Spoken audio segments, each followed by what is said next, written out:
Great to be back, and great to be back in Texas, back in the NCAA tournament, back in the Irwin Center where we were at last year, and excited to get the tournament experience started for these two kids and the rest of our team.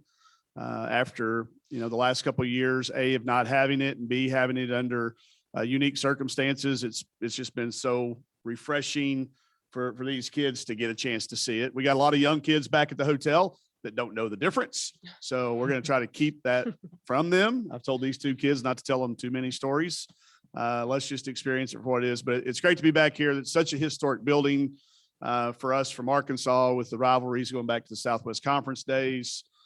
Growing up watching the battles with the Longhorns, Coach Richardson getting tossed out of the game here, then coming back, and U.S. Reed hitting a half-court shot out there. So just a historic place for a historic event to see March Madness on here for our women's game. And I'm just excited that these two kids, y'all called her a red shirt senior. Well, that's what y'all are going with? Okay. We don't know what to call her. She's been around forever. She is. You've got it right. But we call her COVID senior. We call her grandma. We call her everything on it. But so excited that Amber Ramirez returned to take advantage of her last year.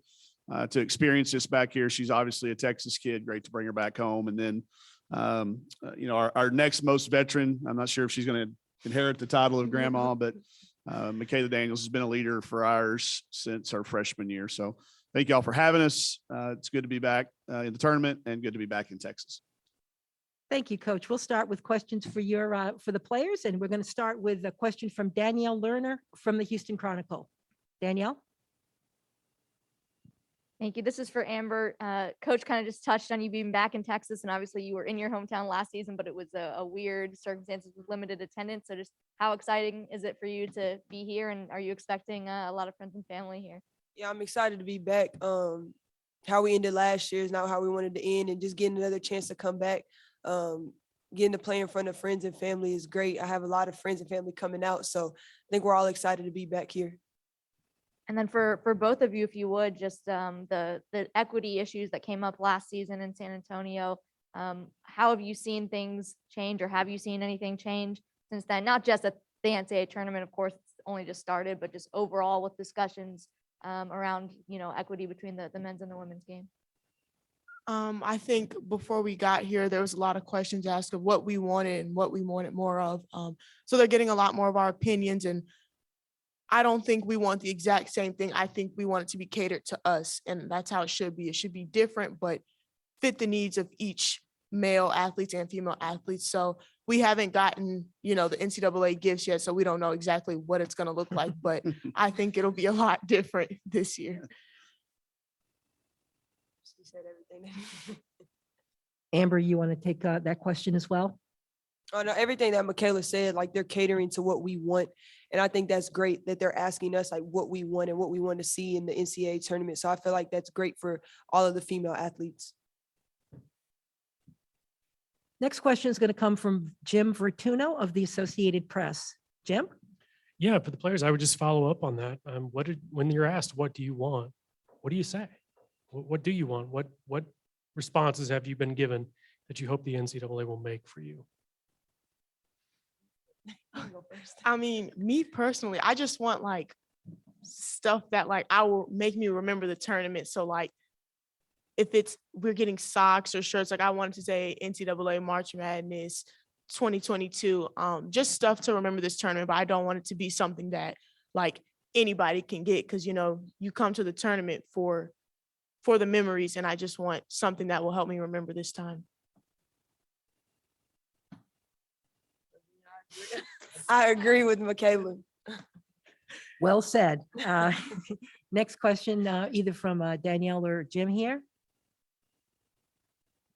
All right, there'll be a follow-up from Jim Vertuno. Okay, for the players, I mean, the circumstances are different. It's a year later. You're a higher seed or different seating than you were here last year. But what did you take away last year? There was the upset, and it didn't end well here for you. What did you take into the offseason from that moment to get back here on this court this season? I think some people forget that once the postseason hits, it's a new season. Everybody's 0-0, and Coach Neighbors has been saying that a lot lately, that it doesn't matter what you did in conference. Now you've got your seeding, you got who you're going to play. Everyone's 0-0. So you got to go out there and give it your best, no matter who you think you're playing or how good you think they are. It's a different time. And usually, everyone has that confidence at this time of the season. Yeah, I agree. Everybody's 0-0 to start the NCAA tournament. And I think some things we could take away from last year is like we had a lot of seniors on the team last year, and a lot of them was their last game. So coming out this being my last year, I know like it could be my last game in any of the games. So I think we come out there and just fight. I think that's going to be a big message that we are going to iterate. Just go out there and fight as much as possible. Just play like it's your last game. We're going to now turn to some questions from the virtual audience that we have, the media members that are joining us virtually. And we'll start with a question from Porter Hayes from Sports and Culture. Porter?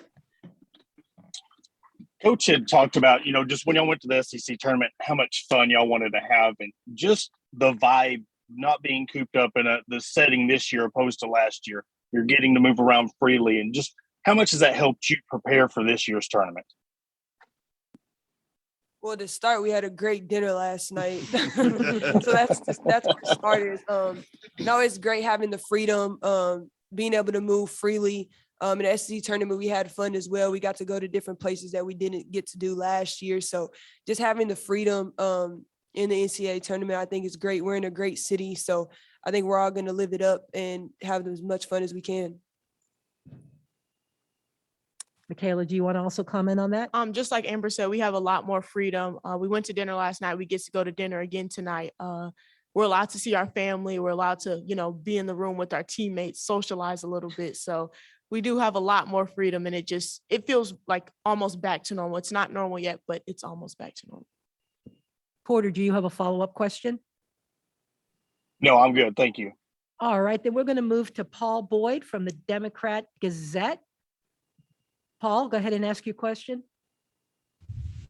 Hi, guys. Can you just talk to me about facing a team that plays a whole lot like you? How are you guys able to prepare, and what's that like facing someone who's going to shoot a lot of threes and wants to run up and down the floor?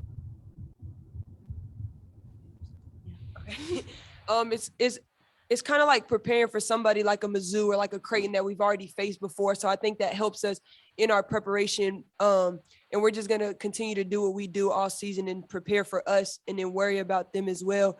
And I think we've done a great job of like kind of trying to compare each player to somebody that we've already played before and trying to get a feel of who they are, watching a lot of film. And they do shoot a lot of threes. They do get up and down the floor. So I think that's something that we could prepare for a little bit easier.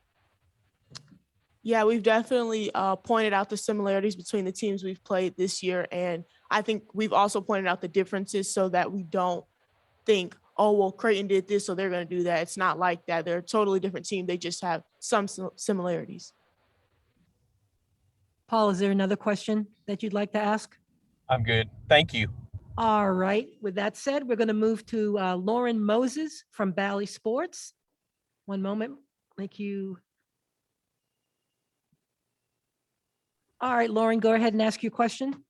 Thank you. My question's about your freshman of the year for the SEC. Can you talk a little bit about Samara and how she's kind of rose to the occasion, especially throughout the season? Obviously, her minutes increased as well, but as teammates and leaders of the team, how have you seen her growth throughout the season? Sam was probably one of the most confident people I've ever met from the first day she came on campus. And I don't think that confidence has ever wavered, no matter how she's played or what the outcome of the game was. She's one of the most confident people I've ever met. And I think that's took her a long way, especially in SEC, because everyone's good, but she wasn't worried about, oh, this person has this many stars or whatever. She was worried about giving her best every game. And I think that's how she got that award. Yeah, I agree with Max. Sam stepped on campus with the extreme amount of confidence.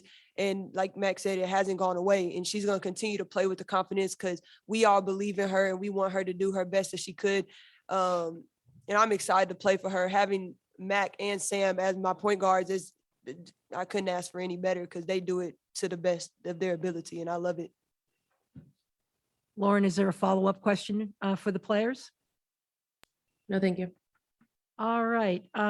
Anyone here have any further questions for our student athletes, Amber or Michaela? Not seeing any. Ladies, thank you for your time.